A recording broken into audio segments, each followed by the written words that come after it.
What's up, everybody? I'm Brendan. I'm a full stack developer based in Brooklyn, New York, and today I'm going to be walking you through the solution for the Whale Talk project. It's part of the Learn JavaScript course here on Code Academy. We're going to be talking all about for loops today, and I'm not going to get into the syntax right now, but just know that the concept of for loop at a higher level is you have a block of code.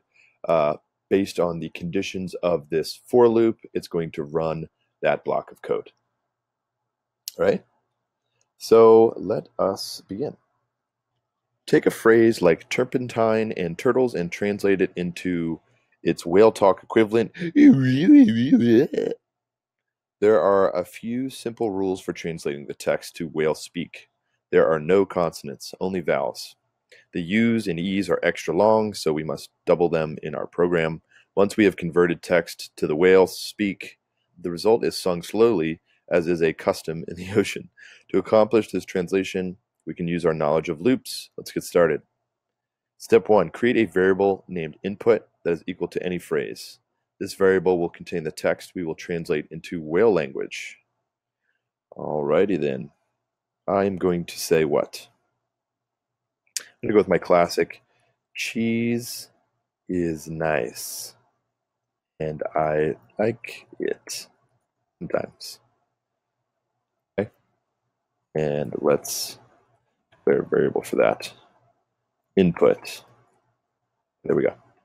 Step 1 is done. Step 2, we also need an array of letters that we are going to look for in the loop in the input variable. Since whale language only contains vowels, create an array with every vowel inside of it and set it equal to a variable named vowels. Okay, const vowels is going to be equal to an array of strings, and each string is going to be a vowel. So A, E, I, O, U, and it says here no Y. Whales don't consider Y a vowel. Okay, so step 1 and step 2 might not make much sense right now, but let me just give you a little context here. The plan is that we have this input string, and we're going to have to look at each character in this string and see if it's a vowel. And if it is a vowel, great, we want to keep it.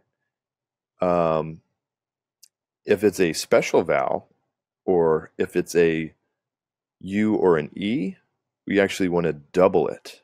So C is not a vowel, H is not a vowel, E is a vowel, and it's also one of our special long vowels that we're looking for. So the result would be, for the first E that we find, this function or this script should return EE. And then the next E is, remember, a special vowel that we're looking for. So that would also be an EE. But hopefully that's kind of painting a little more context here. We'll start making sense in a few steps. Step 3, later, when we find a vowel in the input string, we will need somewhere to store it. Create a variable named result array and set it equal to an empty array. Okay, cool. So we're iterating through each character in the string. We're looking for vowels. We find our first vowel. Awesome. What are we going to do? Well, we're going to put it in our result array. So says step 3. So let result array equal an empty array. Step 4. Now that we have an input phrase and the vowels we're looking for, we need to write logic that compares the input variable's text to the vowels array. Our goal is to find all the vowels in the input string. We can do this with a for loop, going letter by letter to check if each letter in the input is a vowel. Write a for loop that starts at let I is equal to 0, stops at I is less than the input.length, and iterates by I++, or it just increments this counter that we declared here. So if the first one is equal to 0, is 0 less than the input.length, and input here is the string length, and no, it's not. So it's going to continue to run, and then it's going to increment. Once the for loop is run, it's going to then increment that I by 1, and that's what's represented with this plus plus. Plus plus is short for I is equal to I plus 1. Recall that instead of I, you should choose a descriptive variable name such as input index. All right, so let's write a for loop here. And as far as for loops go, the syntax is it has to start with the letters for. And then after that is a space, and then the conditions, which are going to be put in this parentheses here. And then based on the conditions that we put, this code is going to run, this chunk of code that is inside these curly brackets. But it's telling us that we want to start kind of our counter variable at 0. So that's why we have to say let I, or sorry, at the bottom it says use input index. So let input index equals 0. So this for loop is eventually going to iterate through each character in this loop. And if the character that we're currently on is equal to one of the vowels, then we want to do something with it, probably push it to this result array so that we can eventually console.log it in the end and see our whale talk. So for a for loop in our conditions right here, there's conditions parentheses. Remember, it always has 3 parts. It has this first part where we declare our counter variable. It then has the second part, which is basically the condition. So run this for loop for as long as input index, the counter variable that we just declared, is less than what? The input dot length. And input dot length points to input here, and dot length is however many characters long it is. So we're saying for this counter variable input index, so we want to start at the 0th index of this string. So that's why we have 0 here. And then we're saying continue to run this for loop for as long as the input index is less than the input dot length. And then after each subsequent loop that we write, or each subsequent loop that gets run, we want to change the variable of our input index by 1. We want to increase it by 1. So that's this plus here. It says increment our input index by 1 every time a successful block of code that we are going to put in here is run. Okay, step 3 is done. Step 4, to check your work, log the value of the index within the for loop and run your code. It should count the number of characters in your input string starting at 0. If your index is I, write something like this, console.log. Okay, so it just wants us to make sure that we have a grasp on what's actually happening inside our for loop. Now, I doesn't exist in our for loop scenario, but input index does. So when we run this, it's looking at our string, and for the length of the, for as long as input index is less than the length of our string, which is what? Which is console.log input.length here. Length of string.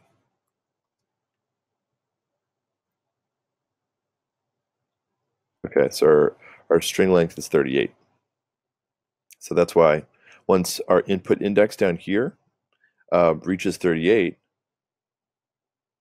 it looks at our condition and it says, well, is 38 less than input.length, which is equal to 38? Is 38 less than 38? No. So it stops this for loop. It gets out of that for loop. It ends it. But you can see here that starting at 0, it logs 0, and then it increments the input index after this code is run. After that code is run, increases it by 1, so it goes from 0 to 1, 2 to 3, etc., up to 37. And then once it finally reaches a number that doesn't satisfy this second condition here, then it gets out of the for loop. Okay, step 6. Inside of the for loop you just wrote, write another for loop. This loop's purpose is to iterate through the vowels array. Each time the outer for loop runs, the inner for loop will run completely. This will enable us to check the first letter of input against all the val items, then the second letter of input against all the vowels, items, etc. Since we have two for loops, set this for loop's iteration variables as start at let j is equal to 0, end at j is less than vals.length, and increase by 1 each loop with j++. Again, you should choose a more descriptive variable name than j. So I'm going to remove this console.log for here, and it says that we need to write another for loop. And what are we checking for? Well, so we're iterating through each character, and now it's saying that we want to add another for loop inside of our for loop. So this for loop will run 100% completely for every one time that this for loop is run. And what are we checking for in this for loop? We're checking if the character that we're currently on, C, for the first example, is equal to any of the vowels inside of our vowels array. So what we really want to do is, let's say in this first for loop, we're looking at our first character in our string, and then inside the second for loop, we want to say, all right, is this first character equal to the first element in our vowels array, A? No. Is it equal to E? No. Is it equal to I? No. Is it equal to 0 or O? No. Is it equal to U? Okay, no. So for each character in our string, we want to see, is that character equal to first vowel? If it is, great. It's not, awesome. Move to the next one, etc., etc. So we're just checking, we're basically finding out if the current character we're on is equal to a vowel. So I'm going to call this variable let val index because we're looking at each element in the vowels array. And we're going to start at the 0th index, aka the first item in the array. And we're going to say, we want to run this for loop for however many elements are in our vowels array. So let's put, as long as the val index is less than the vowels array.length. And then we want to increment our val index every time it successfully runs this code that we're growing, or this code block that we're defining right here. Okay. Step 6 is done. Step 7, to check your work, log the value of the index within the inner for loop and run your code. You should see 0 through 4 repeatedly. If your index is j, write something like this. Okay. So it's just showing us that even though we're in a for loop, actually I should probably add back that console.log in here so you can actually see the steps that are being run, the for loop inside of a for loop, because it is confusing sometimes when you have a for loop inside another for loop. There's a lot to keep track of. I'm actually going to put this console.log here and put this back. Okay, looks good. And val index is what? Val index. So let's see what happens. Okay, so this line here, input index is 0. We hit this line 9, and it prints that out to the console.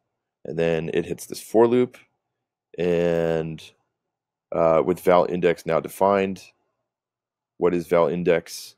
0. And notice how val index is run 4 times. So this for loop will run, there's no more vowels in the vowels array to be run, and val index, when we increase it to, when it is equal to 4, sorry, when it is equal to 5, is 5 less than 5? Or, because there's 5 elements in this array, is 5 less than 5? No, that doesn't satisfy this for loop's execution condition. So it gets out of this for loop. It hits this curly bracket. It notices, oh, I'm at the end of this first for loop. Let me go back up and continue the cycle. So input index at the first time was 0. And we've run through all of this. We've run through this entire for loop till we don't satisfy the condition for this one. We get out of this, and then our first for loop sees, okay, I'm at the end of this code block. Let me go back up and increment our index, our input index by 1. And that's why we see right after val index is 4, input index is now 1. Okay. Step 8. Inside the second for loops block, we can write the logic to compare the input letter to every letter in the vals array. Write an if statement that checks if input I is equal to vals j. And when you see input I, you can think of input index is equal to val index. If it is, then use .push to add input index to the result array. This will only push the characters from input that are vals to the result array. Okay, so let me get rid of this, or at least comment it out. Let's see too. Okay, so we need to write a if statement that is checking to see if the character that we're currently on is equal to whatever val that we're currently on in our vals array. So is input at the index of the input index we're currently on, is that equal to the current val that we're on? So vals, it's this, remember. And at what index are we on? Oh, index is, we're going to take that number, or whatever, sorry, that character, and push it to our result array. So the syntax is wherever we want to push this element, we have to call that location first and then .push. What are we pushing? We are currently pushing the input index, or whatever character that we're currently on.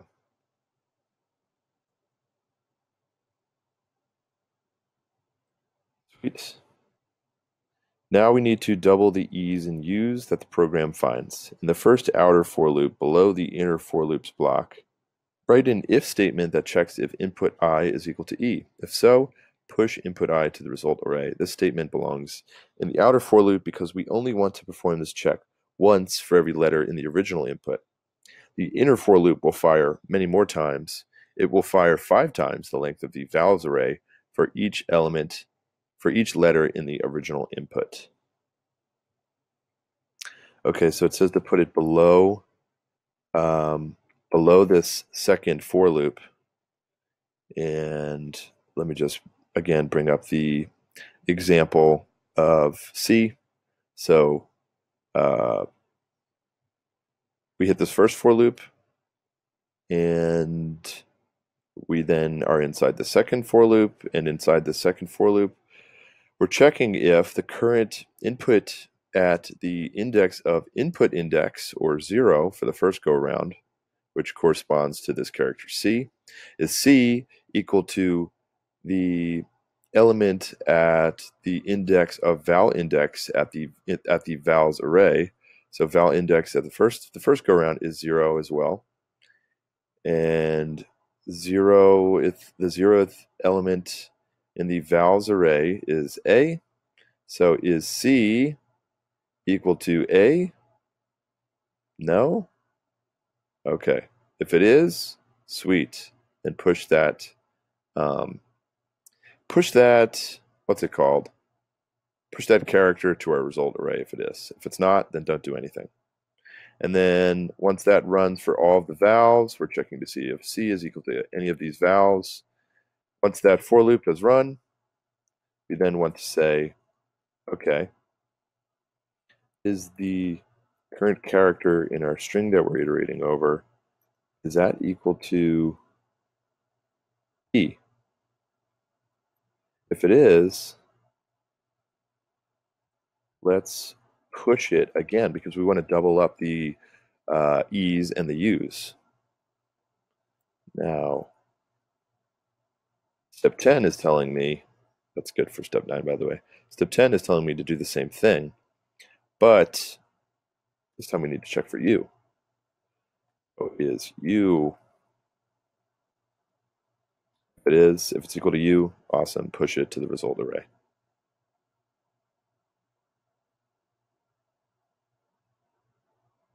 Okay.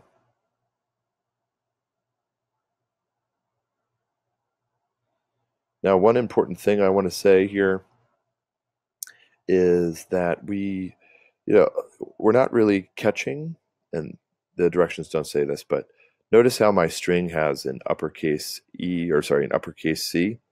Let's say that this was actually said eagles.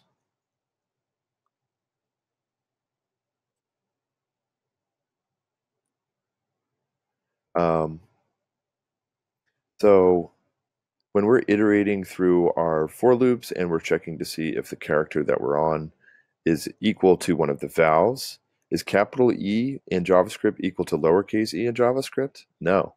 And that goes for all of the vowels, or any string really. An uppercase C is not equal to a lowercase c in JavaScript.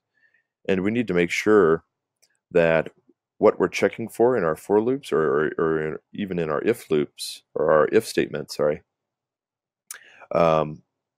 is lowercase. So we should probably take our input first. And I'm actually going to reassign.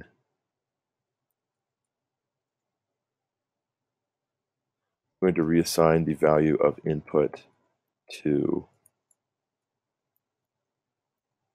everything lowercase. I believe that's the correct syntax. Let me check real quick. Okay, yeah, that's correct. So we have our input string here. And before we do anything, we want to make sure that everything is lowercase. So that when we inevitably run into an uppercase vowel and we're not checking for it, we convert all of the strings or all of the characters in this string to lowercase so that capital E is now turned to lowercase e. This is all going to be converted to lowercase eagles. So that when we're iterating through our vowels and looking to make sure and checking down here too to see that E is equal to E, well, now that it's lowercased, it is now equal to E. So it will push that E to our result array. Okay. All right, step 11. At the bottom of the program, use console.log to print the result array. Okay. So remember this for loop, this curly bracket corresponds to the end curly bracket, to the end of this first for loop. So we want to, once everything has been run, once both of our for loops, or once this outer for loop has been completely run, that means that we've iterated through all of our characters to make sure that they're vowels or not, and added them to the result array if they were. And if they were equal to E or U, then we remember we pushed them twice. But down here, what we want to do is console.log our result array. So it says step 11.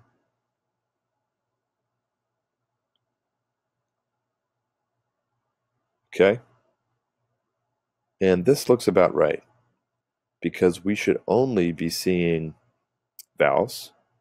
And if an E or a U is in our string, we should be seeing double. So that's why we see only double E's. There's no U's in my string, so we're not seeing any double U's. But yeah. Step 12, notice the output has commas between each letter. That's because we are printing an array. To put the array items together as a string, we can use this code. All right. So what does this code say? It says take our result array, join it. How are we going to join each element in that array? We're going to join it with nothing, which is weird when you think about it, but that's what this empty string represents. It says join it with nothing. So join it, just kind of slap them together as a string. Don't join them with a space or don't join them with a hyphen. Join them literally letter to letter with nothing in between them. That's what that represents. And then once they're joined, uppercase that string, because the directions are that it should translate to all uppercase.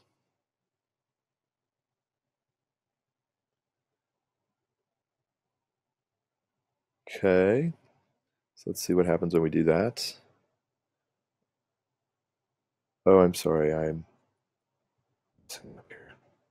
Here we go. Let me remove this first one here. Yes.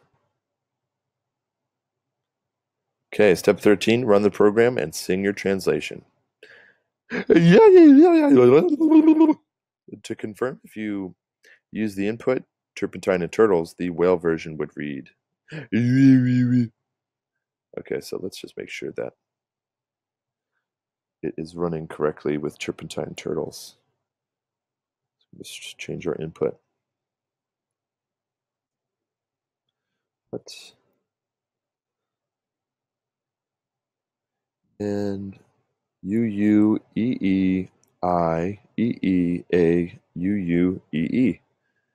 Alrighty, that works, and we are done with whale talk. Hope this was good practice for you for your for loops. This is nice because we're working with some pretty advanced stuff here. We have a for loop, and inside that, we're also calling another for loop. Remember that this for loop, because it's inside this for loop, will run completely, as in it'll run until it no longer fits this condition. Once it stops or once it doesn't meet this condition, it's going to break out of here and hit the rest of the code. And remember that we were looking for E's and U's because right here we're iterating through the vowels. And, if it finds E, that's great, push it. And then once that for loop is run again and we're still in the same character that we're iterating over, we want to see, well, is that character equal to E? If it is, then push it again because that means that we have doubled up our E's.